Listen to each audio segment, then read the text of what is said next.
لما يجي حد يقلل من وجعك ويحاول يحسسك ان انت بتتدلع في حاجة انت بتحكيها او في حاجة مضايقاك، ما تتضايقش، لان محدش بيحس بالوجع ولا بيقدره الا اللي موجوع بجد. محدش هيجي يقولك يا قد ايه انت تعبت ومعاك حق. كله هيقلل لان التجربة مش تجربته، ومحدش بيحس بتجربة هو ما عاشهاش ولا عارف ايه كم الوجع وكم التعب اللي انت مريت بيه. فما يهمكش وما يفرقش معاك هو حكمه عليك ايه وبيقول عليك ايه.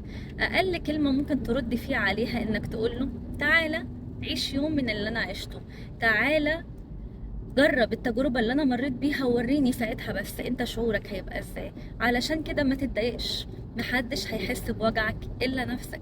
وزي ما انت اللي قدرت ترمم نفسك، انت برضو اللي هتقدر تطبطب على نفسك وتقول لنفسك معلش. انت مش مستني كلمة معلش من حد. عشان كده اوعى تتضايق لو حد قلل منك او قلل من تعبك.